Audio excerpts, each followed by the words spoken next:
Yeah.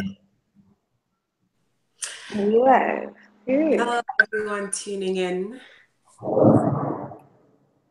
Can everyone hear me clearly? Yes, because I'm. I can. Yeah. Yes, I Okay, can hear you we're clearly. live now. Hello, everyone, and welcome to Aperture. Aperture is a Jarostreet conversation about African fashion. My name is Yvonne Ben, and I will be moderating this conversation. Before I go on, I would love to thank everyone tuning in.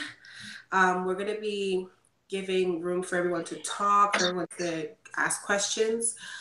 But please join the conversation online at Gyro Street Convos. That's the hashtag, that's Gyro Street Convos. And in a few moments, I'm going to introduce this exciting panel. Everyone's not here yet, but we're hoping they'll join us soon. So first off, I would like to introduce myself. My name is Yvonne Ben, and I am an African fashion enthusiast. I blog about African fashion. I wear African fashion. I probably live and breathe African fashion. And I have the honor of hosting Jarostreet's first ever online discussion about African fashion. Next up is Hector, King Hector. King Hector is our newest award-winning fashion designer in this industry. He has a menswear line called We Are Kings. Next up is Wani. Wani owns a clothing line called House of Wani. She started this in 2015, and it has grown into a reputable fashion brand. And our main person, um, Camille Dutola. He's the founder of Jarostreet, this platform that we are broadcasting on right now. It's a platform that we're going to use. It just launched recently to discover African fashion. I'm just going to give you guys like a rundown of what we're going to be talking about today. We're going to talk about the current state of African fashion in Canada. We're also going to talk about the challenges, and we're going to talk about what we can do to make things better. Okay? Who's next? I'll start. So I'll say it for me, African fashion has been a part of my upbringing. So growing up back in Nigeria, it's something that we wear every now and then. And then, well, for mostly for occasions like weddings. And I came over here for school. I loved it so much I kept wearing it. It wasn't as pop culture as it is right now. African fashion has grown. It is one of the most talked about topic in the world right now. Everyone is rocking African fashion. Most of the stores that we go to, they're now going into African fashion. They're dropping pieces, and most of the designers that we know, they're growing, and so many platforms are here that promote and push African fashion. So the current state is it's what's in, right? I'm going to hand over this conversation to King. What do you think about the current state of African fashion? Well, I think it's a gold mine. Um, African fashion is becoming uh, it's becoming part of popular culture. Like you said, it has grown rapidly since 2010. I think 2010 was when as well the menswear industry also grew, and I think the African fashion picked up from then. And then we have, I think Beyonce also helped when she featured some pieces on Lemonade. Yes. We also have Jidena, who's also pushing African fashion in its own Mm-hmm. right. Yes. We also have Solange. She also wears some pieces every now and then. I remember Rihanna also. Rihanna putting on a couple of pieces a few times, and that kind of like sparked a conversation around the world. So yeah, African fashion is it's part of the African culture. It's an incredible part of our culture.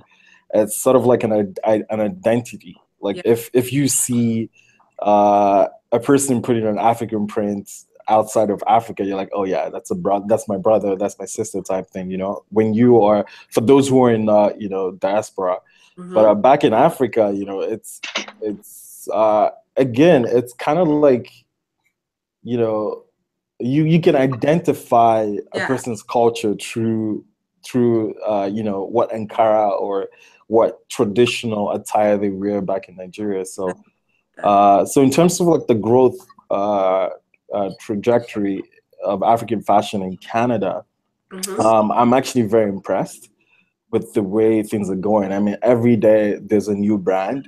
True. As incredible as it sounds, And yes, it is. um, Yeah. to Go ahead. piggyback off what you just said, you said there are new brands. Yeah, Every now and then, every day you hear about this new brand that's pushing yeah. African fashion, and that pushes me to ask Day, you know, being this new brand that came out and everyone is talking about your brand, what do you think about African fashion? What do you think about the growth? What do you think Uh, where it is today?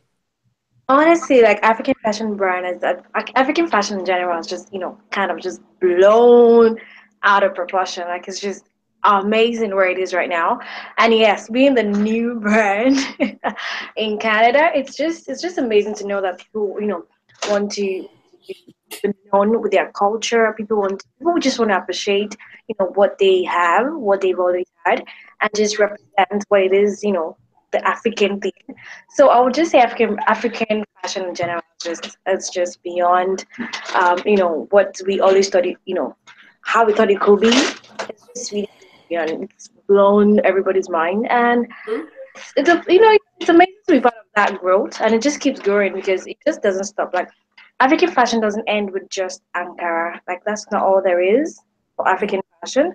So it just goes beyond that. Like it's the aesthetic of the African fashion, the concept. It's just a lot more than fabric itself. Just the fabric itself, yes. There's a lot more to expect from African fashion. That's what I would say. Absolutely. So Thank you. Thank I you just love very where it is much. Thank you. right Okay. We just had someone join the conversation. I'm thinking this is Isaac. Isaac, can you hear us? If you can, we cannot hear you. So please check your camera and can you hear us, Isaac? I think I could see him. Oh, that's just a picture now. now. Is Oh, that him? probably that's his link, but it's probably not working. Yeah. Oh, it I is can working. hear. Can you hear us, Isaac? See me? Hello?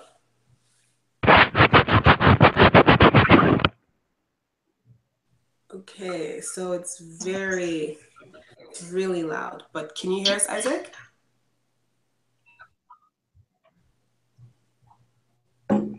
I can hear you. Can you hear me? We can hear Yeah, you now. we Yes, we can can hear hear you. you now. Okay. Can you hear? Can you just say a couple of words so we can tell that you are Having some technical difficulties. okay? No problem. You could revisit the Can you, link. and I was having some technical difficulties, but it looks like I'm good now. Can you hear us? You're just lagging a little bit. That's why.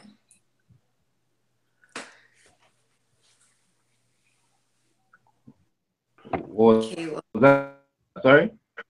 you're just lagging a little bit, so your replies are coming in a little late. That's why we can't really hear you. It was really slow.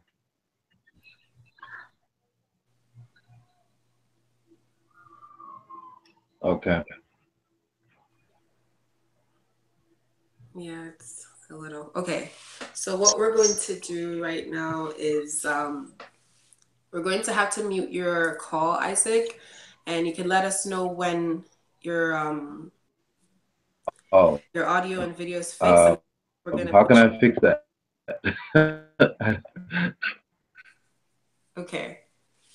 So what we could do is try to mute. I can log on with my phone. Let me try that. Femi, if you could just mute his call, and then while he's fixing it. So once it's done, you can put it back on. Okay.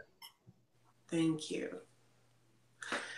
Okay, so while we're waiting for Isaac to fix his audio and video connections, we're just going to continue the conversation. We stopped at Yoande talking about how she's, settling in this new industry. I'm just going Absolutely. to transfer the conversation to Femi. Femi is our founder here at Jarostreet. Being this new platform that's come in, I'm sure you've seen the growth of African fashion. What do you have to say about the current state of African fashion in the industry? Well, in the fashion industry as a whole. First of all, I think the best part about going last is you kind of summarize everybody else's comments. But I'm definitely very excited about where we're at. Every time that we speak to a new vendor, a new partner, we can see the excitement. We can see we can see how excited they are about what they're doing, the craft, and just expressing themselves, and the ability to just market to a new audience. Um, I think we're in a great place, and I think that it's a great foundation for us to build off of. And I'm just excited to see what comes after this. Thank you very much, Femi. Isaac, are you here with us now? Yeah, I'm on my phone now. I think it works better on my phone. It does work better. Okay, so I'm just going to quickly introduce you. Isaac is the co-founder of African Fashion Week Toronto, well, African Fashion Canada. African Fashion Week Toronto is an annual event they have every year to recognize and showcase African fashion designers, local and international. So you're joining us on our first topic. We're talking about the current state of African fashion in the African fashion industry in the world so far. What would you say the current state of African fashion is? You've seen the growth. It's been 5 years with African Fashion Week Toronto. So what do you have to say about that? Are we talking about Canada or like I would in probably general? say in general first, and then we're going to focus on Canada. Well, I think African fashion is probably the fastest growing type of fashion industry in the world right now. I mean, everything now is about print. Everybody's using it. So our industry is really, really growing, and it's helping us grow a lot of small businesses, which is in turn kind of helping a lot of our communities that we have around the world kind of grow because as they say, small businesses is what propels the economy. So since African fashion is growing, I think it's good for the continent of Africa on its own. Number one, the continent is going to be excelling and growing and getting a lot of things that it needs because of fashion. And then us in abroad are also doing an amazing job growing the platform. African fashion is taking over. Mm-hmm. Within the next maybe 2 years or so, I think African fashion is going to be up there with any other industry in the world. Thank you Sorry very guys, much. I'm sweating a little bit. You guys have me working hard on this technical stuff, so That's that's okay. Here you No go. worries. All the jobs, all the that's jobs. That's okay. So we're going to talk about brands. Okay, so we're coming to Canada now. I would say for me, when I first moved here, African fashion was not, at least to my understanding, was not what everyone was talking about. I just normally used to wear this beautiful prints to school, and then I wear them to church, and people would be so amazed. And I think it was in 2014 that I found out about African Fashion Week Toronto, and they had a year before that. And I was like, wow, there is a platform that promotes African fashion in Toronto. I was very excited, and I came down and I found that there was like a bunch of designers I didn't know about. And when I first came, I would say the number has like it has grown like times three. Like there are 10 times more designers now, people who are promoting stylists, bloggers like myself writing about African fashion, and that's big. That's huge. I met so many brands here and they've worked with the print. They've turned it into something eccentric, something that you would want to wear, something you would want to rock, you would want to, push and showcase. So I'm gonna ask Hector first. You know, when you first came with your line, I think it's about 2 years, like a year or 2 years old now. Two years Year, ago. 2 years two, ago. yeah, 2 years ago.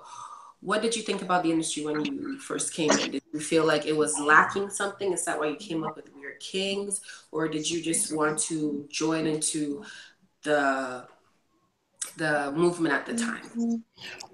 For me, it was a little bit of both. I wanted to create something. I love suits. I love suits a lot, and I was spending so much money buying a lot of suits, and it was kind of like the same. Like I didn't have a lot of options. It was plaid, black, and then all these generic colors, and I wanted to create something different. I wanted to create something that would stand out, something unique, Mm-hmm. and my strong connection to my African heritage, also drew me closer to print. And I also wanted to make a difference. I also wanted to, at the time, when I started, I did a lot of research about the fashion industry, and I realized that the fashion industry is one of the biggest polluters of the climate today. In fact, it is, if I'm not mistaken, number one. The number two and number one polluter of the society we're in today. So I wanted to do my own path, Okay. to make a difference. And so I discovered that African print is actually African print, or say Ankara, is actually 100% cotton, Okay. right? And cotton is the only fabric that is biodegradable. I wanted to, and that's one of the reasons why I used it. I went with African prints. I mean, I could have used any other fabric to Right. design suits, but I chose that because, yeah, African print is 100, like I said, 100% So cotton, you were and I focused wanted to, on, you came in to create something that um, wasn't a lot. So you came in with the mindset of creating vibrant suits, and you yeah, came in with the mindset of, working with materials that they are were not biodegradable. polluting the. Yeah. Okay, great, great. So what brands would you say inspired you? What brands did you look at? Because you said you did some research. What brands did you look at to give you the inspiration to start this line, or did you just Um, think about it? I think it's incredible when you're able to see, a face like you who's striving and doing really well in the industry. For me, it was Oswald Burton. Seeing a black Ghanaian proud African man doing so well in the industry, it's rare. It's something that you don't see. In fact, if I'm not mistaken, he's the only person who's been able to get to that level, right? He's the only black, African who's been able to get to that level. So seeing him, I was like inspired. I was Yes. like, you know what, I want to get to that level. So he was, and he designs suits as well, and he's a master in the cut. So in the silhouette, so he's a master. So he was one of my biggest inspiration, That's and yeah, he inspired me to that's good. to do what That's I'm doing today. Yeah. Thank you so much, King. So Wani, to you. So what brands inspired your brand House of Wani?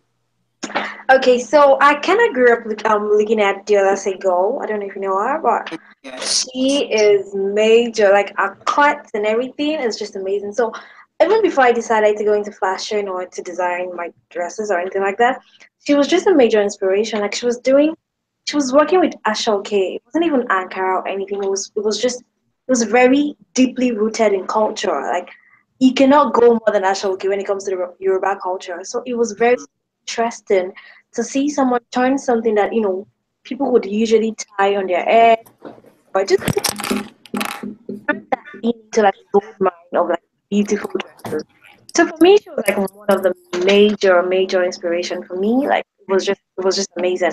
So when I started designing, well, I don't work with Ashoke. I do like a couple of them, but it takes a lot of expertise.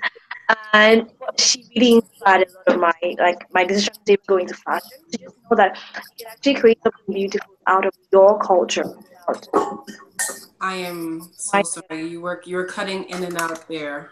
I'm sorry. Did you mentioned something about um creating something that's deeply rooted in your culture, correct? Yeah, yes, absolutely. So yes, Jarostreet, she creates clothes with Ashoki, and Yes. it's very, very, very rooted in cultures. Mm-hmm.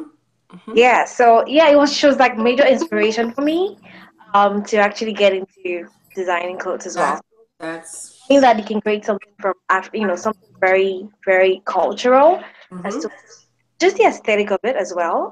Because Yes. Ashoki is very basic, but trying finding something that people don't think about to something that beautiful was just major. Yes. Mm-hmm. I saw because I've seen some of your pieces, I've seen some of your designs, and Thank you. there's also that eccentricity to it. So thank you so much for your input. Now, Isaac, I'm going to ask because you've worked with so many brands. You've worked with, I can't even begin to count. You've talked to so many different brands. My question now for you is, what brands, it might be hard for you, but what brands are your favorites so far? I would say just give us three, because I know you're gonna be like, oh my gosh, people are watching you. You're Yeah, gonna say you're choosing like favorites. you trying to put me on the spot right now. Come on now. Which brands are my favorite? I feel like you have three designers here that you probably want to know. So Trying to get people That's all fine. You know what? offended. You know what I'm saying? Like it's just trying to get me on right now. There's people watching and it's, oh, he didn't mention my name. Okay, all right. Isaac, you can start Um, with House of Wani and King. yeah. That's the there you smartest. go. There you go. I guess okay. This is what I'll say. For me, I'll speak from a branding perspective, right? I'm a brand manager and a brand developer. So for me, I respect any brand that stays consistent, any brand that has its own identity, right? The problem with our industry, sometimes people might think that because they can design or they can create some outfits, then that makes them a fashion designer, right? Mm-hmm. And I don't want to get too far into that topic right now, but um, So you so like I yeah. was saying, So you're for saying me, for you. any brand that shows consistency Mm-hmm. and shows character. So Mm-hmm. for me, like okay, when I see King Hector's brand, okay, Right. when I see his brand, I can tell right away. I don't need to look at a tag or somebody doesn't have to tell me that this is from him. I can look at it and see that this is from him because he stays consistent with what he does, right? And his brand has a certain characteristics to it that because at the end of the day, branding is about what your potential clients come to expect from you. It's the expectations that a client has from you. So Right. for me, for example, I can purchase I can go to the store and purchase a Gucci suit. On a Gucci suit, it makes me feel like I'm unstoppable, right? That's the Okay. feeling they give me. Wearing a Gucci Okay. suit makes me feel unstoppable. So that's the So which branding, means right? that exactly. So every time I buy a Gucci suit, I'm feeling from them, So I am right? guessing you So really are. now for our local brands here, that's what I'm saying is that we have to get to a point where they can create themselves. So now, let's say I'm going somewhere with a female friend, and I want my female friend to be ultra sexy. Then I know that I can call. I'll just throw a name, Kayla K, because maybe I Okay. think Kayla K's brands makes female look ultra sexy, right? Exactly. So if I go back to her another time to buy another outfit for another female and they don't look ultra sexy, she didn't meet my expectation at that point, Right. Okay. right? So Okay. that's what I mean. So the consistency and staying within who you are, being Yes. authentic to yourself, and not copying what everybody is doing is what's important to me. So I support everyone that's following those steps. Wow, that was a really good way of dodging picking people, but it's okay. It's I okay. mean, hey, we have somebody on the line who won best male designer of the year. I mean, I can't go wrong picking him, right? Yeah. I was even going to ask, but before I continue the conversation with you, Isaac, I'm going to introduce Kemi. Hi, Kemi. Thank you for Hi, finally joining us. I'm so sorry finally. it took you a while to get into the Yes, I call. have How are you doing? technology issues. I know. Oh, Kemi made it. Congratulations, Kemi. Yes. Hi. I'm just going to quickly introduce Kemi. Kemi is the great mind behind the Brazen Closet. I don't know if I said that properly. Did I say Yes, it you did. properly? You did. Perfect. Thank you. Thank you. She's a designer, and we are going to put you on the spot, Kemi. So what we talked Oh, about before you came was the current state of African fashion in the world. okay. Now, you're not cheating. So can you tell us like how you feel about the current state of African fashion? Do you feel like, well, compared to the last few years, what you think about the state of African fashion? I think it's starting to be a little bit more mainstream, but we can always do more. I think um there are a lot of designers that are starting to pick up and starting to be a little bit more in the limelight. But Yes. I also feel like what I say is, Africans, we suffer from that tag of being African. Like a lot of things that Uh-huh. we need to work on. Work on, definitely. We're Yes, going to like talk Isaac was about saying, the. was the branding, the quality, and things like Mhm. that. Oh my Yeah. But God. Right on. as Right yeah, on. so as it's an industry that's, it's not just starting, it's always been there. A lot of people that are originally, that lived Yeah. in Africa or migrated to other parts of the world, we've always worn these things, right? So Mm-hmm. Yes. those things like that are part of us, but now Yes. bringing it to the rest of the world, that's where the issue becomes, okay, how do we actually bring it forward to make sure that Mm-hmm. it's not just we're not just bringing it across as African clothes. We're bringing it across as this is fashionable, this is good, this is trendy, and this is what you should be wearing, right? So Definitely. I think Yeah. that's where we need to get to. That's what everyone has been saying, and I'm happy to hear. I'm happy for your input. All I'm just right. gonna ask you the second question because we've gone around with this question. What brands inspired you to create the Brazen Closet, or what exactly was the force behind that brand, the Brazen Closet? Well, for me, I think growing up, my inspiration, I would say, is my grandmother. I grew up with my grandmother, and she was a seamstress, Mm-hmm. and I grew up sitting with her sewing machine and catalogs and runway clothes and things like that, and it was quite exciting to me. I never thought I would actually eventually go in this direction after taking a master's degree and all of that, but here I am. And I thought the blog would be a good way to start off. Mm-hmm. And I wanted a blog that wasn't just, this is what I'm wearing, check this. I needed it to be more, and that's Mm-hmm. why I named it the Brazen Closet, because it's just showing up as who you are and being confident, no matter what your background is, no matter what you think the world thinks you should look like, if that makes Mm-hmm. sense. But this is Yes. who you are, and you're confident and you're proud of who you are. And that's part of where the African fashion comes in. Mm-hmm. For the longest time, a lot of people didn't want to identify with being African, Yes. but But you now know, everyone but now, is. They're exactly, stealing the culture almost. Everyone is ex- starting something and exactly, you're like, right? wait So a minute, that's been ex- happening. Well, okay, whatever. exactly, right. So, Well, thank it you so doesn't much matter for your what you're input, Kenny. awesome. So we're going to now that everyone's talking, everyone's said like the greatest things. African fashion is growing. Yeah, It has the potential to be better. yeah, So I'm going to now go into the ugly part, the challenges that we face. yeah. So I would start with Femi because Femi he hasn't been talking as much. We're going to actually ask you two questions. We're going to ask you what brands you really like, your favorite brands. Because if I ask you what brands are you putting on Jarostreet, what brands is going to be cheating like the way we put Isaac on the spot. I'm just going to ask you what are your top three favorite brands right now. Please don't tell us that there's so many. There are good ones. We need three favorite brands. Go ahead. Um, I mean, there are indeed quite a few brands out there, but the jury can be out on this if there's a bias or not. But some of my brands are the ones that I've had the pleasure and privilege of just talking to and learning about their stories. the brand statement. So of course, some of the ones that we've been fortunate enough to include as our partners on Direct, those ones that come to mind. So House of Wine is on there. I've had the conversation with King Hector at so many different points, and just to hear about the work they puts in, that's really inspiring. There's another lady in Vancouver, Red Soil. That was also very inspiring for me because she's and she's just taken quite an interest in African fashion, and I think that's what we want to see.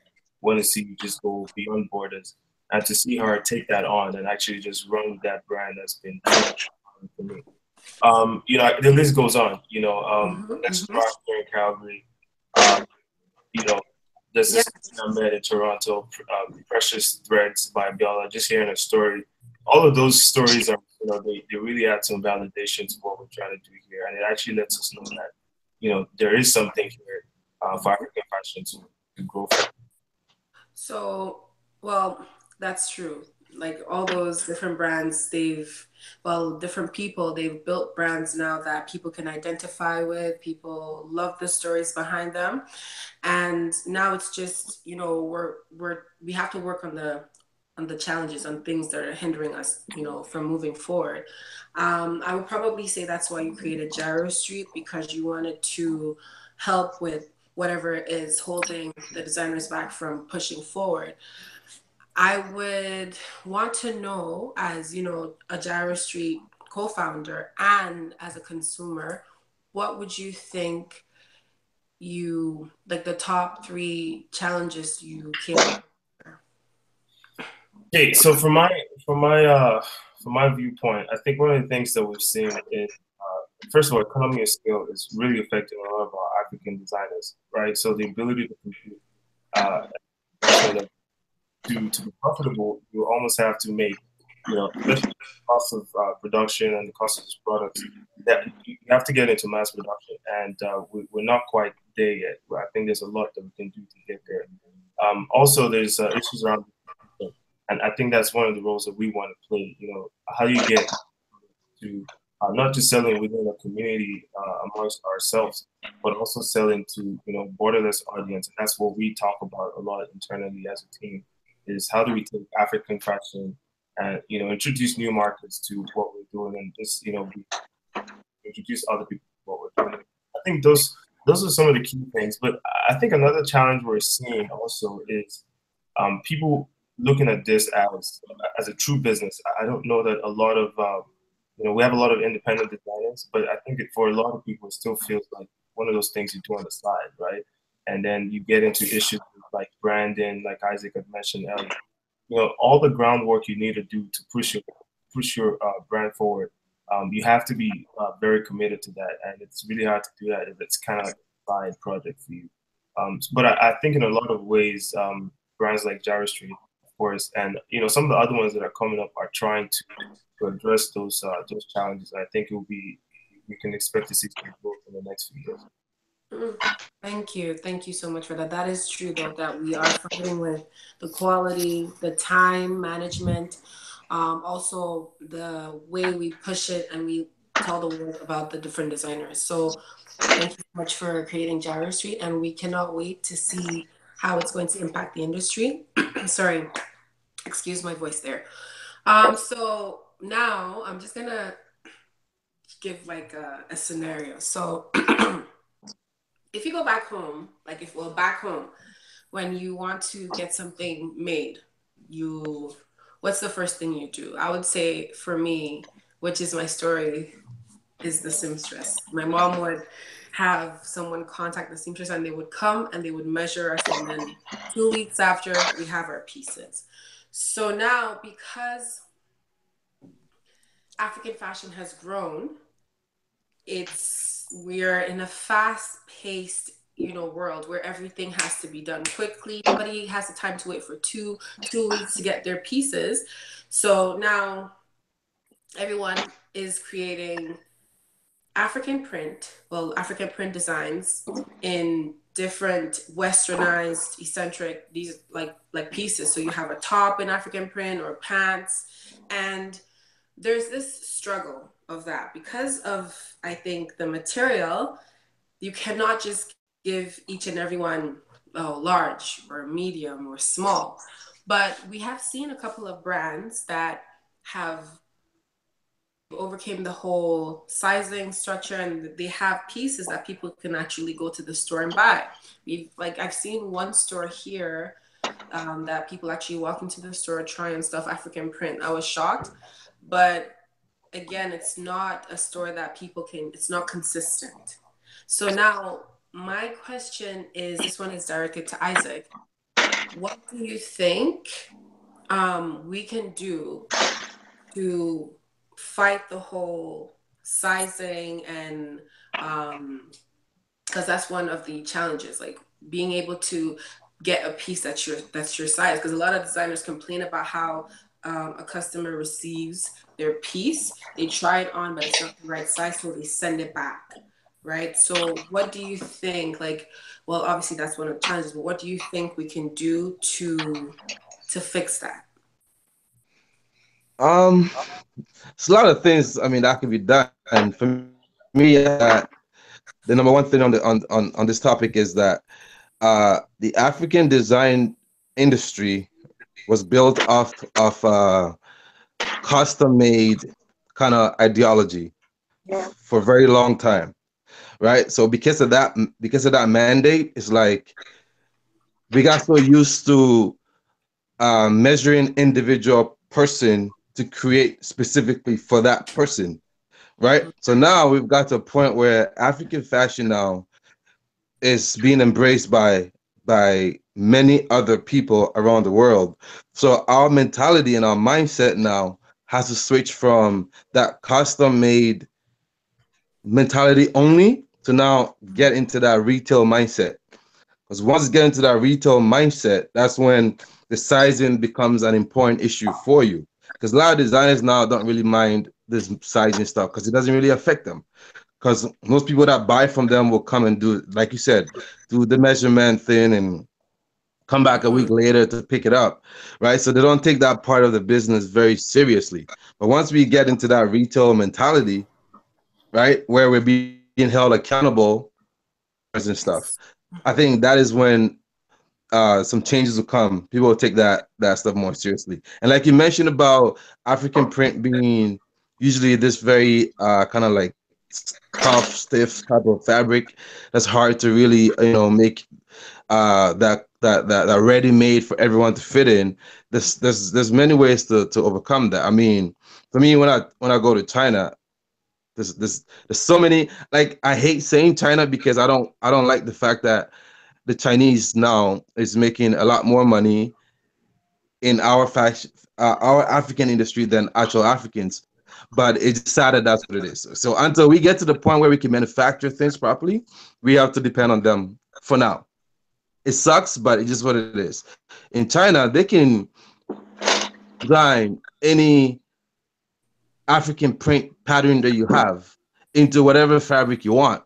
So if you're looking for something that has a little bit more of a spandex in it, so that way it's easier to build, to create something with, to fit the masses, you can get it done.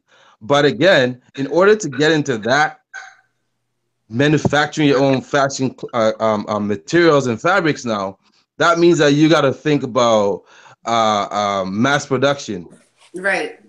right? And to think of mass production, that means you got to think retail, distribution. It goes into that business side of things, right? And it's kind of sad to say that. Well, it's not sad. We're getting there, but we're not at that point yet where our That's designers like, can now go and create.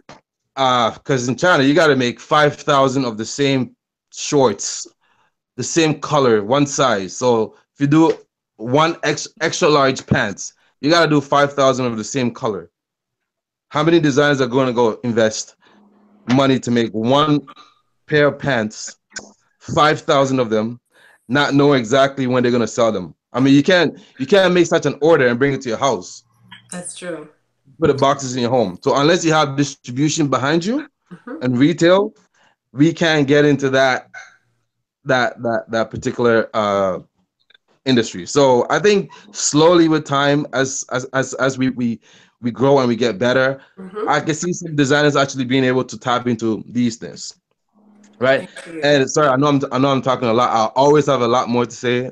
That's okay. um, I mean, in order for even that to help our African fashion designers now get to that point, there has to be accessibility, meaning that other people, like what sometimes when it comes to fashion, people always think that you just have to be a fashion designer to be a part of the industry, right? Like Right. I feel like I'm a part of the African fashion industry and I'm not a fashion designer, right? We got to be able to create stores, online platforms, and retail and stuff like that to support what the designers are doing. Because once we can Right. support the designers, then they can now get into that mass production because there's distribution channel available for them, right? So I there's a lot of things that has to come together to fix yeah. this problem that you just said. I feel like it's definitely a lot of things, a lot of like every working platform or every working business, so many people come together to actually push it, to work. So not the designer cannot do it by themselves. They need someone to PR for them. They need someone to write about them, to talk about the brand, because you can create something, but that's where it ends, right? You need people to be able to push your brand out there. You need people to be able to um, connect your brand with other brands that would help grow. So it's everyone, yeah, comes together. So it's just that mindset. It's the mindset that's kind of crippling everyone, because when you tell someone, oh, okay, you're doing great with this much, but how about you possibly invest more to get you to this point, right? And that kind of pushed me to my next question, which is directed to King. As a designer, what do you think is hindering you? What do you think is kind of holding you back from where you intend to be? In my case, it's a little bit different from the women's wear designers, because I'm kind of like one of the pioneers in on my side. There's not a lot of menswear, African print designers today. So Right, my in my case, and because of how eccentric my designs are, it's taking me a lot of time and work because at the moment my focus is marketing. I'm like pushing for more inclusivity because I know that once I'm able to break into so I know that the Africans or blacks in general already love African prints, but mm-hmm. my goal is to be able to break into the other side, which Right, is like the rest of the population, which is what I've been trying to push, right? mm-hmm. So in my case, again, like I said, the struggle is different from the women's wear designers because women love color, women love Right, patterns, women are not afraid to be bold, and they're not afraid of wearing a color, right? On the mm-hmm. other side, men are very conservative. It's incredible how men just like to fit in, like to Yeah, come into the room and just like get. I just sit They don't down. like to be noticed, right? Yeah, So they prefer black, and all those different colors, right? So in mm-hmm. my case, there's a few at the moment. Unfortunately, even though I think that my market is bigger than that, Mm-hmm. people like I've come to the conclusion that at the moment, right Yeah, now, as my business is kind of niched to people who yeah. are very Okay. bold and are confident with their style, right? So in my case, it's like the issue that I'm facing is really trying to to break into mainstream, the Okay. mainstream market, and also trying to convince people that men can wear color, men can wear pattern. It's important to that fashion is about expressing yourself. Fashion is about being bold. A Yeah. crazy thing. I'm just gonna put this out there. A lot of people don't know this, but this is how I've been able to network. Um, a lot of for business. This is.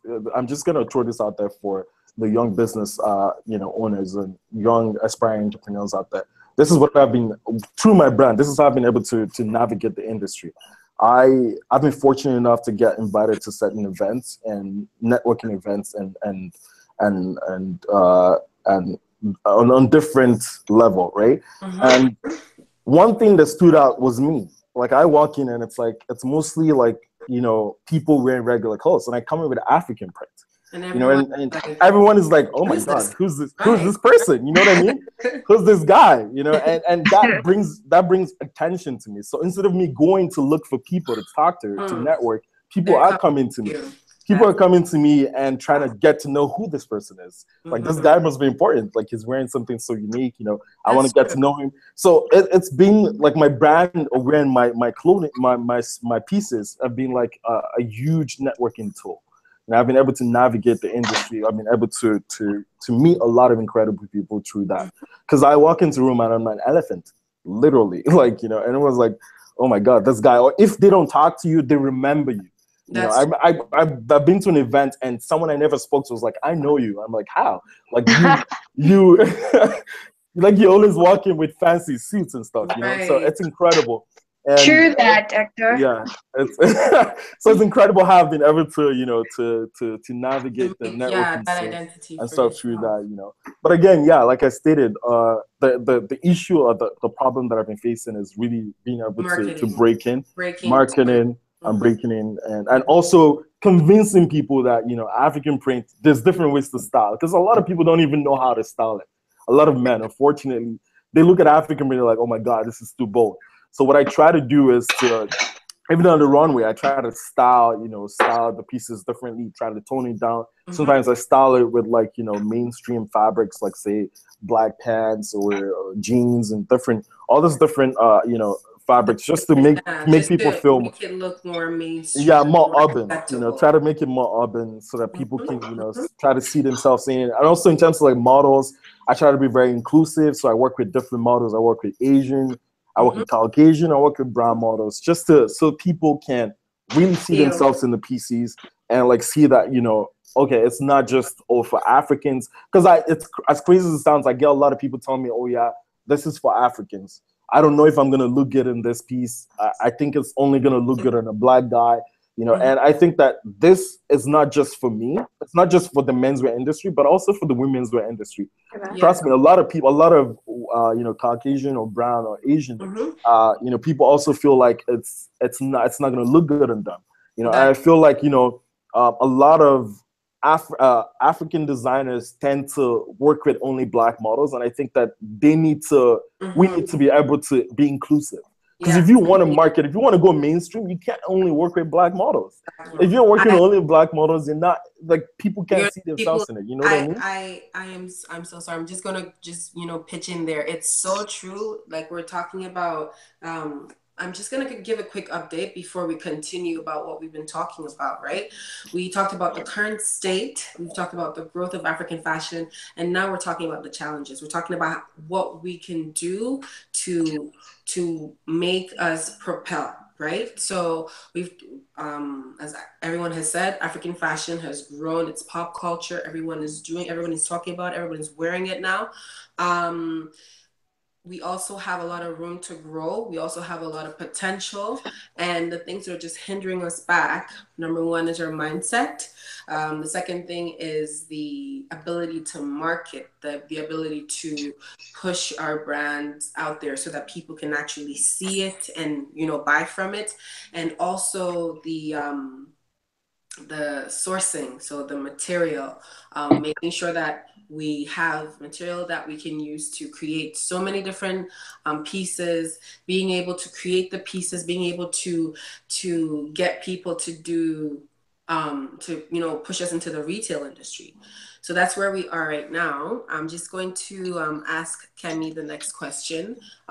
You've heard people talking about the different challenges. There's so many, to be honest. Like it feels like, when are we actually going to? It's like, when you keep hurting yourself, you're like, when am I going to heal? When are we going to actually push? When are we going to be that brand that everyone's talking about? Oh yeah, I went to this store. I went to House of Wani store the other day. She has really nice pieces. Yeah. Oh, you should check out We Are Kings. Like they have some eccentric pieces for your husband. You know what I'm saying? So when are we going to? When do you think we're going to get to that point where everyone is like, yeah, oh yeah, I went to that store the other day. Oh yeah, I actually bought mine online and it fits perfectly. And what do you think? Well, based on what are the other challenges that everyone has talked about, what do you think we're lacking as an industry, like to make us a structured industry? Ooh. To make it a structured industry, I think Isaac touched on that just a little bit. Number one would be commercial viability. Like we have to get to that retail point. That I think that is number one, and that will be the most important. And then building off of that, not just the marketing part that King was talking about, being inclusive, and also the ability to actually style these pieces. Like it is difficult for others to imagine themselves in these pieces. And I think something else, this might be, I don't know if it would sound counterintuitive, the fact that, there's fashion everywhere in the world. The fact that it's called African fashion, is that limiting to how far it's going? Right. That might be part of the mindset issue. But as soon as you put African fashion, it puts it in a box that it's for a certain kind of people or certain Right. color. So Yeah. is there a way to turn that around, or to change the name, the naming convention or the The branding? I labeling. would Exactly. to you know what, I'll let you finish before we Yeah. actually input on that. Okay, go on. Okay.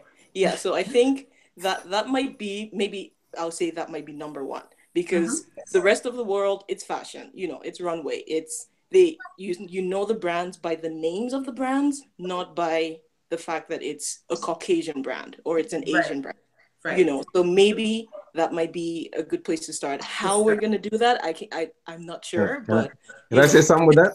yeah, Yeah, sure. go We ahead. would, we would, No, no. I know a lot. Trust me on this discussion, this conversation. A lot of people I'll, actually have a lot.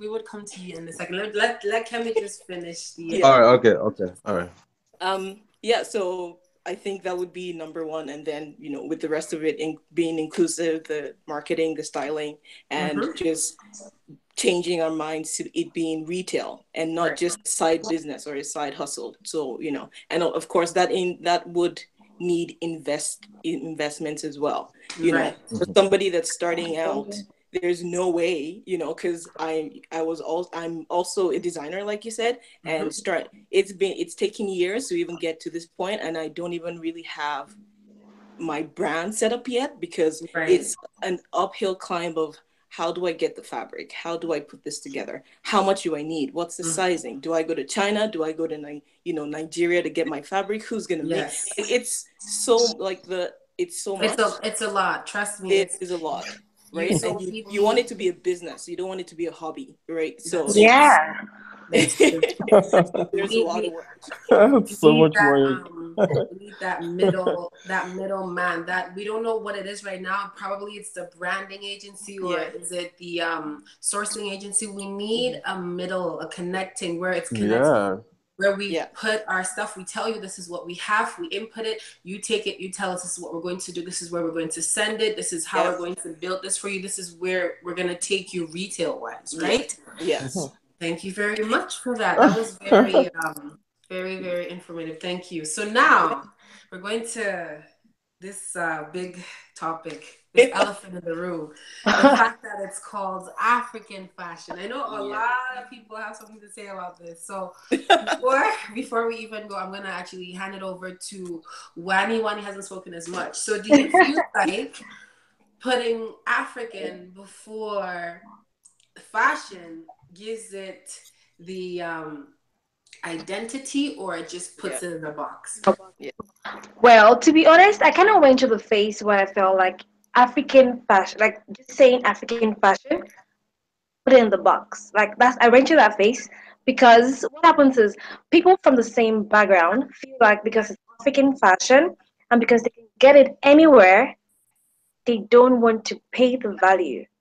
So like it's like, oh, I'm a designer and I put this particular price on my dress, but because they think they can get the same So fabric. so you think putting the word African fashion just gives it this cheap cheap Not cheap, cheap.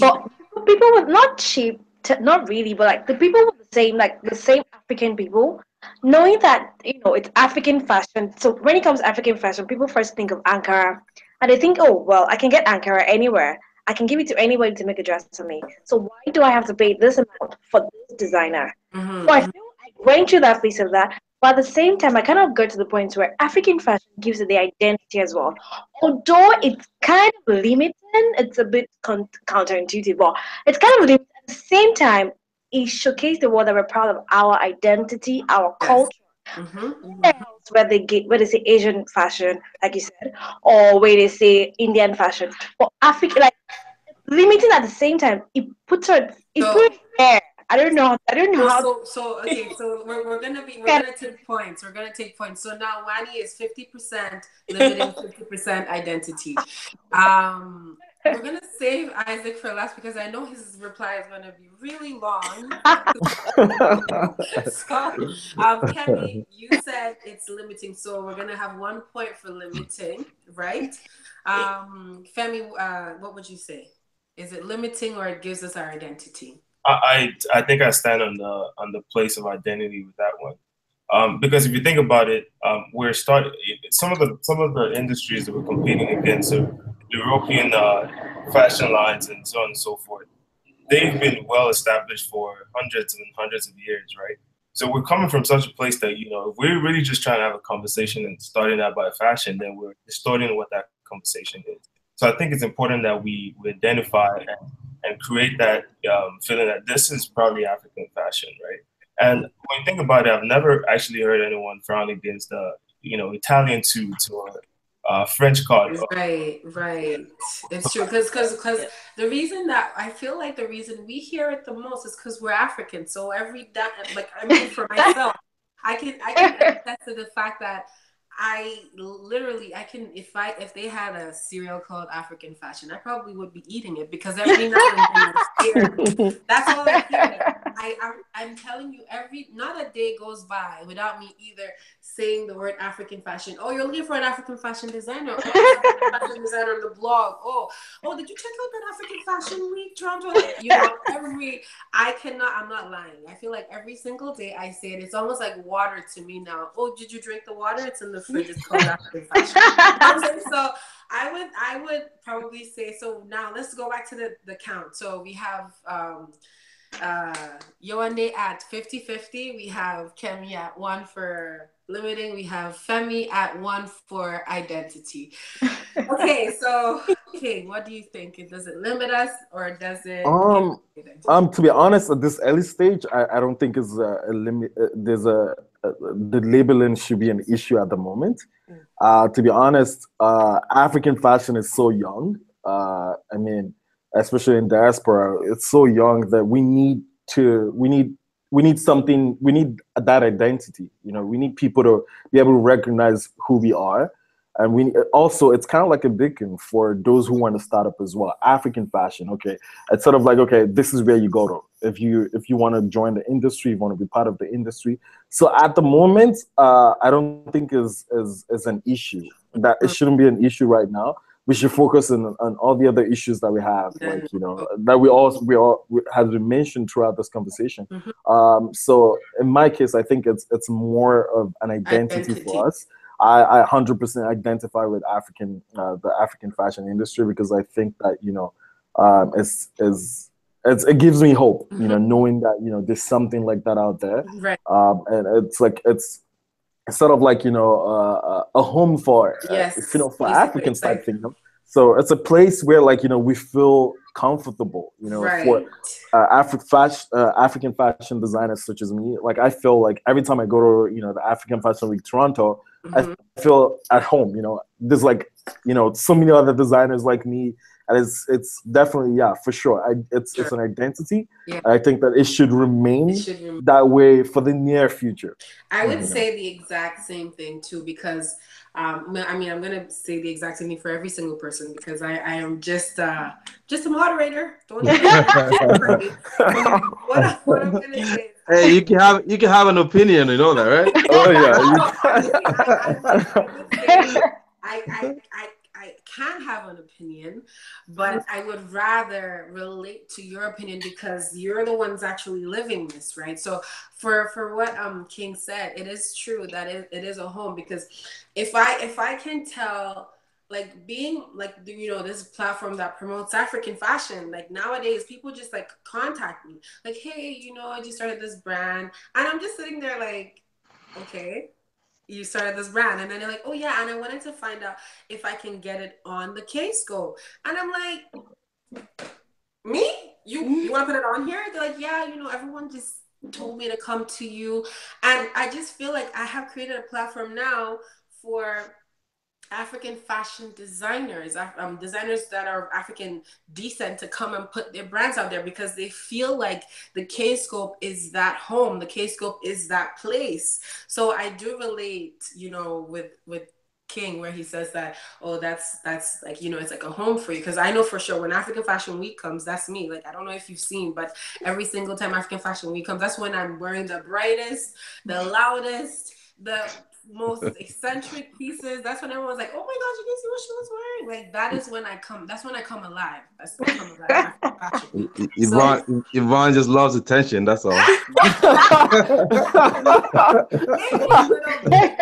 Maybe I feel like with my loud characteristic, with my large hair, you can tell that there's something about that girl. It's not just Attention, yeah, anything attention. else. Which one is it?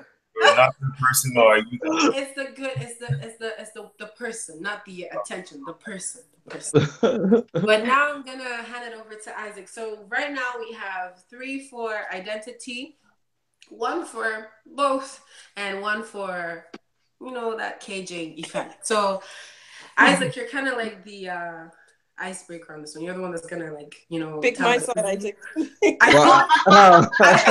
My God. Well, I'm feel with. like since you're the most experienced here, like you're the oldest in the industry, so whatever you're saying, we're all like listening to you at this point. So Yeah. you tell us. No pressure, Isaac. It's No putting pressure. African before I'm good. I'm fashion. good. Isaac is like, okay, too much pressure. No, you can tell us. Does it, with your experience, does it actually hinder us from moving forward because it's like, oh, it's African. Oh, yeah, it's African fashion, so just for Africans, like, people would probably think that way. But you don't see people going to, like, not going to the Chinese restaurant because it's just for Chinese people. You know what I'm saying? It's just Exactly. for Chinese food. It's like people like, oh, I'm going to eat it. I eat Chinese. I order spring rolls. Like, I want this jerk chicken. You don't see people saying, I don't want that jerk. No, they go there and they buy it because they want to experience it. But now you can tell us. You can tell us if it's been hindering African fashion, because you guys have called it African Fashion Week for the longest time. You didn't say Fashion Week about Africa or something. So you can tell us if it hinders or it identifies us. Well, actually, I'm on both sides. Okay, I think it, it hinders us only because as Black people or as Africans, we have identity crisis.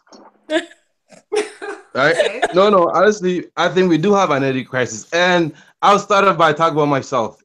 Growing up in Toronto, I came to Toronto at a very early age, and I was one of those guys that will hate for anyone to give me any kind of fashion with Kente material or the shiki. I would never do that, right? Because I had identity crisis. Because growing up, all I heard about Africa in this country was always negative things, right? And anytime I was forced by my family to wear some kind of an African print to school, I get made fun of.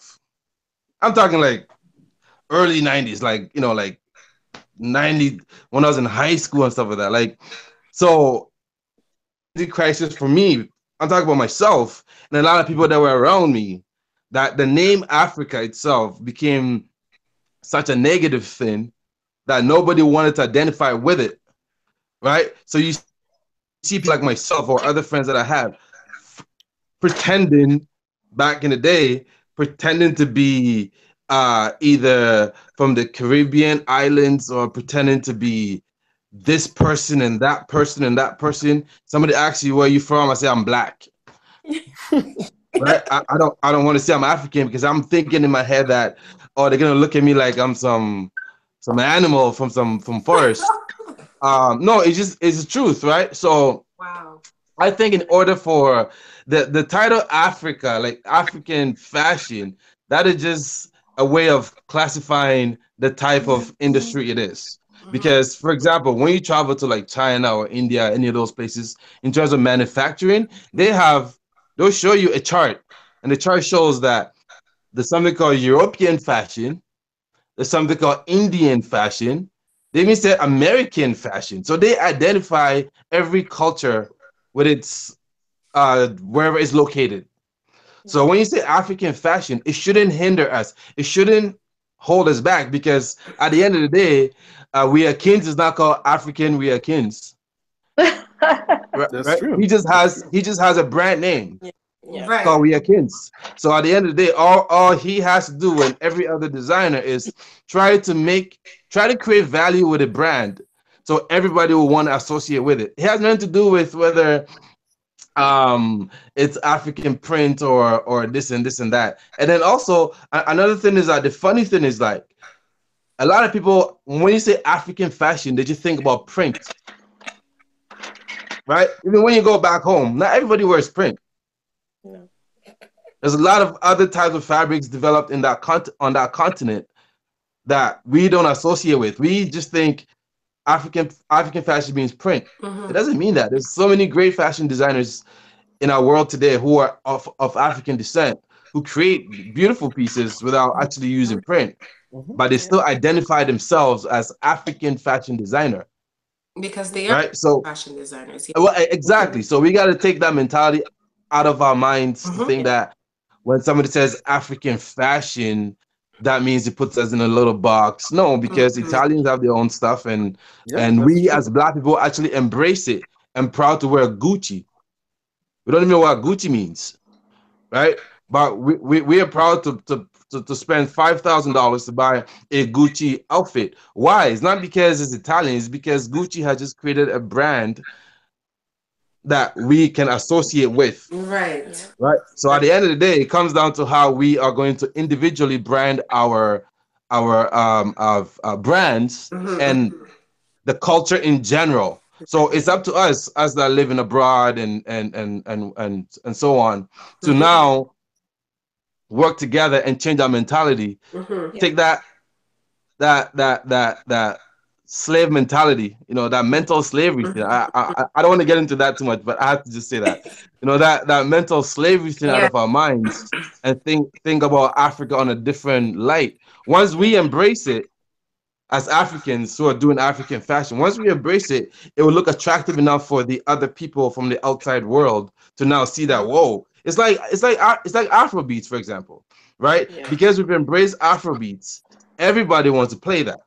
That's true. Everyone is getting on a That's Right. very song from true. African. That's So, right. Yeah, so yeah, it comes down to that. So as Africans now, we gotta embrace that African African fashion fashion. industry. As we are Africans and we're proud of this, we're gonna rock this and we're gonna look fly as hell. When we Hmm. walk into a room, right? Yeah. Well put. We This walk is into the very room profound. Very That's with it. so profound. much pride, right? Right, so much pride and so much like you walk in feeling like yo, I'm wearing African fashion. I'm the dopest person in this room. You are Right? definitely, of You know what I'm course. saying? So when that happens now, everybody is gonna want to Everybody is gonna embrace. come. Yeah, Everyone's gonna come, but we gotta accept it first. And then yeah. one more thing, I gotta touch on something that Ken Hector said before, and that's being inclusive. Being inclusive, we gotta be careful with that. I'm not against that. We gotta be inclusive, but we still gotta be very careful with that because at the end of the, I've been a part of many fashion platforms, and I've realized that I can go to a designer from Dubai do a show, and they'll only feature Dubai models. It's okay. Black people don't complain about that, right? Or we could go to a show, Men's Fashion Week, and 98% of their design models are all White. Caucasians, Yeah, yeah. right? So everybody embraces their own people within their fashion. For example, I'll go back to African fashion that happened a few weeks ago. When Mr. John Ablaza showcased, we saw a majority Filipino models. Anyone that saw that can say yes. Yvonne, you saw that, right? Yeah, He brought his own models from the States. Yes, he did. He brought his own people to be a part of it. So what I'm saying is that for the African designers, we shouldn't feel that we need to now design and bring in Chinese and Indians and this to wear our stuff in order to make it acceptable by the masses. It comes down to our branding because other cultures are not doing that. You will never find an Indian designer who is going to do a show and have a bunch of black models on the runway. It's never going to happen. Chinese don't do that. I've been to so many shows in China, and you see 98% of the models are Chinese. If we, the designers, don't support the black model industry and give them jobs, nobody will. So we gotta be careful when we talk about being inclusive and not We get too far away from our own people. Because from our own culture. I've seen sometimes some designers will have a show and they'll have about, let's say, 25 models, and out of 25, only 3 are black. To me, that I is would. that is that is wrong in so many counts, right? You can't do that because nobody else is supporting our black models.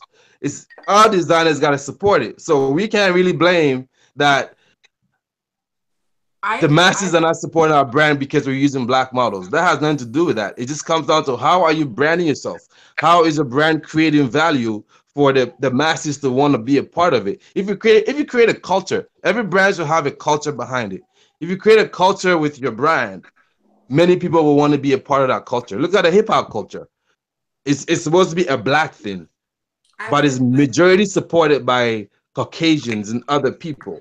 If you go to a concert right now, if Snoop Dogg is having a concert tomorrow, 80% of the audience will be white people, I right? was going to like pitch, like, come in there because we're a little short on time.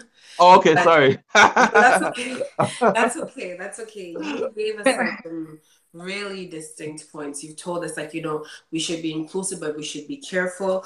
We should also embrace the identity, being African, and also rock it, go out there. You gave us this pep talk that I feel like we're all going to take and go and thrive. You know what I'm saying? So thank you so much, Isaac. But just for everyone who just recently joined in, I just wanted to let you guys know what we've been talking about. We've been talking about the African fashion state. We've been talking about the challenges and how to propel and move forward. We're going to be ending in a little bit. We're just, we've taken so much time. I expected it because, we have so much to say.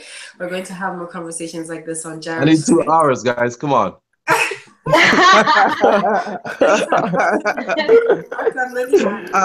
I don't want this to end. Come on. Oh I man, know. trust Let's me. just keep, because Honestly. you know what, guys, we don't get a lot of this opportunity Yeah, to no, really but talk about the industry. we I will think be that getting Yeah. more. there We should be will. so much more of this because I'll tell you guys something. The industry, the fashion industry as a whole, people don't like to share information, unfortunately. No. People Yeah. don't like to, I like, agree. if you go to like a seminars, like you would literally ask a person a question and Mm-hmm. they'll tell you no. They can't give you that information. Especially, say for instance, if you're looking to in Canada, there's a lot of warehouses, that actually manufacturing warehouses, right? Right. That information is very limited. A lot of people don't have that Mm. information, and I those who can. do would Yeah. not give it to you. Trust me, they're not even. If you ask them, they'll tell you no. One thing So again, so conversations like this is we very need more important. We of, need right? more of it so that we can I grow. would say that for sure. We already have somebody filling that hole. We already have a brand that has come to Yes, work yes. on that, and it's Street. That's why this conversation is the first conversation, and I'm very happy at the reaction and the feedback. It's like we want more of this. We will get more of this. That's end of story. We will be doing more conversations like this.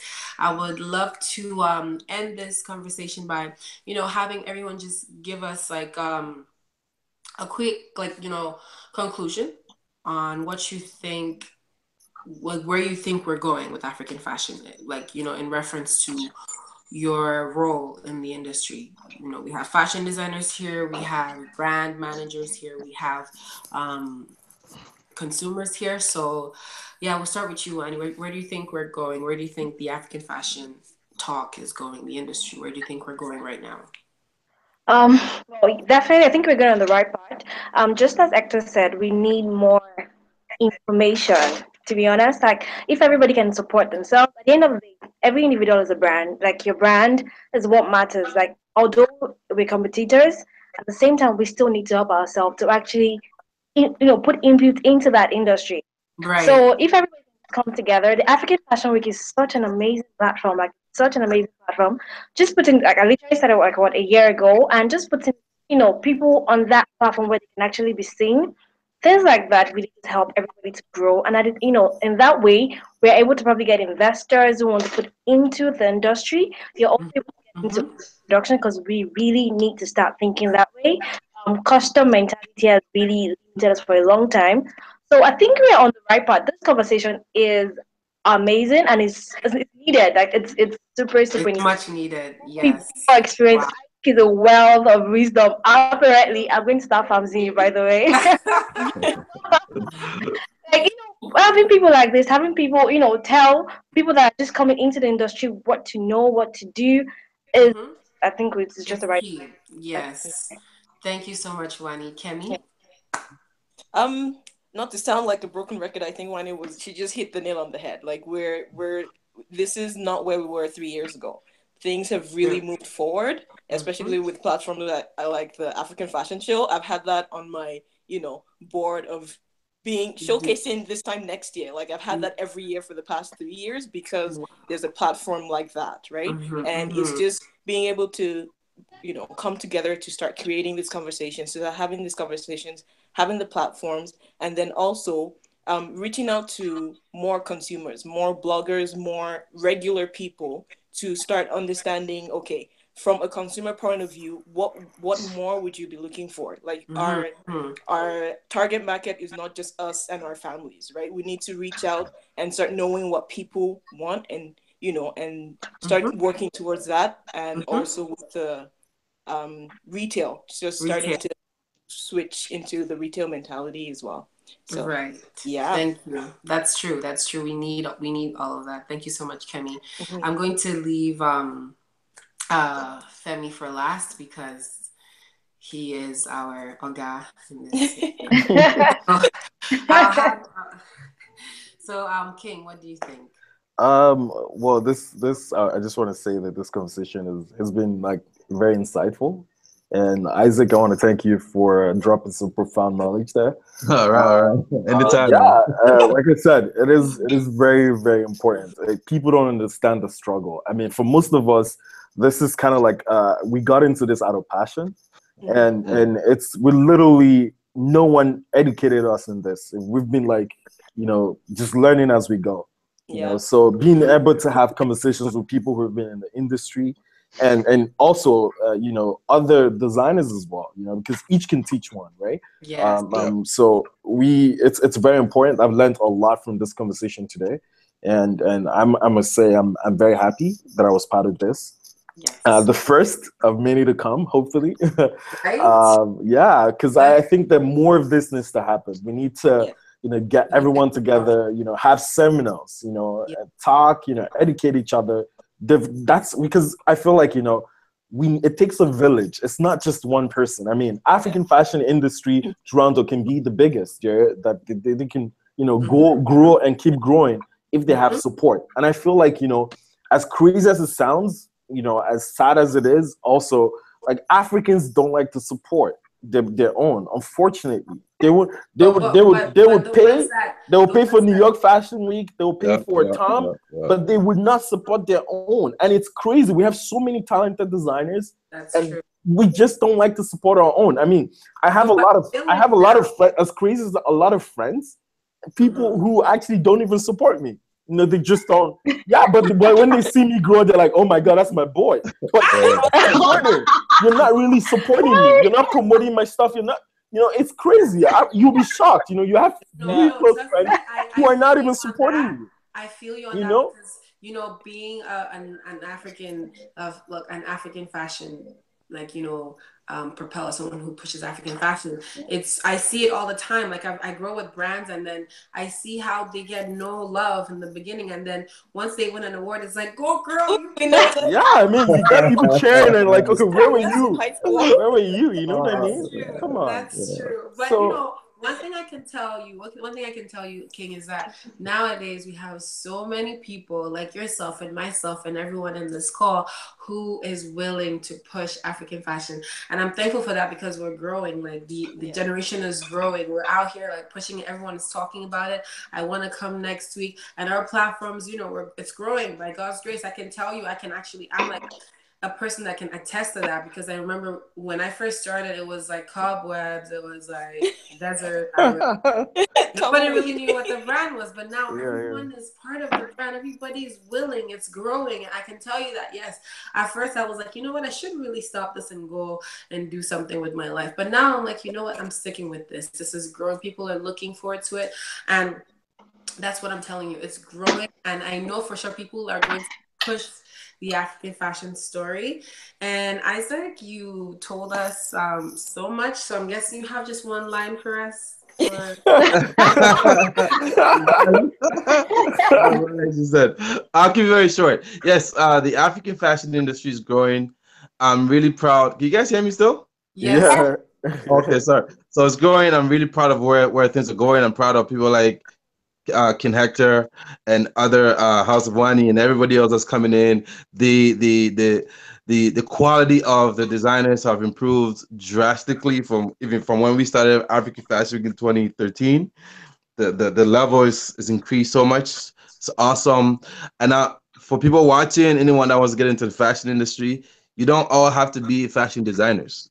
Yeah. Okay, fashion. The industry needs bloggers. Industry needs brand managers. We need marketing. We need accountants. We need all that stuff. So let's not think of the industry as only fashion designers. Fashion designer. For myself, I own a company called. I have to plug in this. Sorry, Imagine Management and Marketing. And what we do is we provide branding and marketing services to the fashion industry, fashion and beauty industry.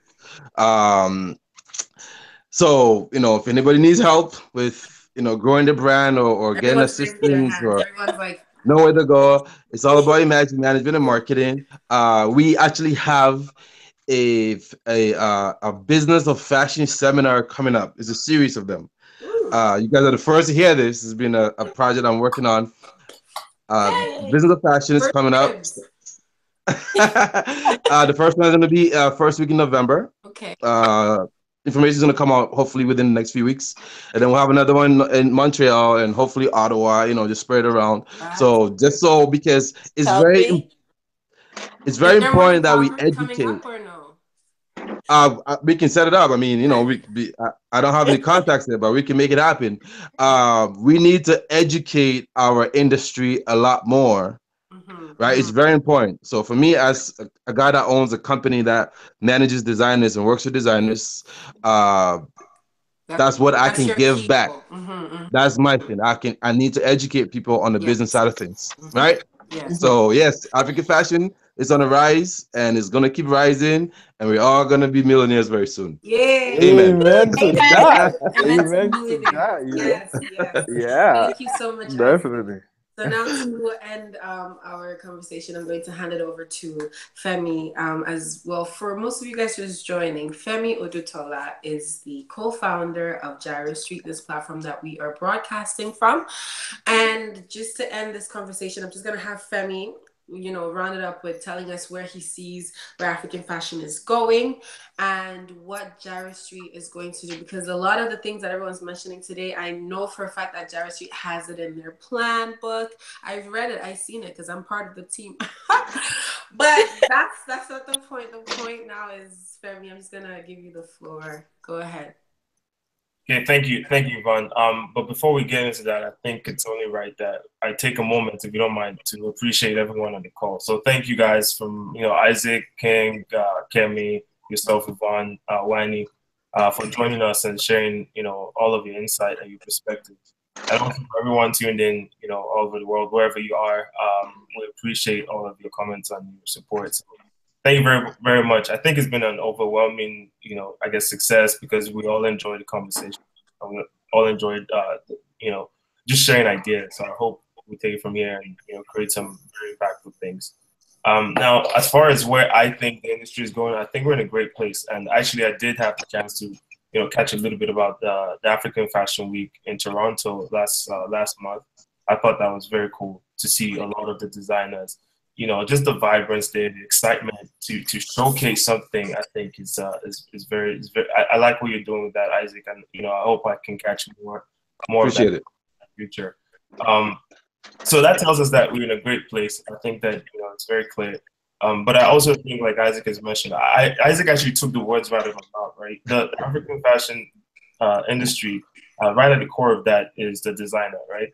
But I think where we're going is we're going to create an ecosystem where um, ancillary sectors will start to form, right? So bloggers, like is mentioned, fashion analysts, stylists, and all of that stuff. I think that's what's really going to create some strength in this industry when we can support that ecosystem with all of those professionals that we need to do that. As far as what we want to do to get there, of course, our commitment has been unwavering, to our partners, to our investors, to the customers. It's really to help the African fashion industry realize its fullest potential.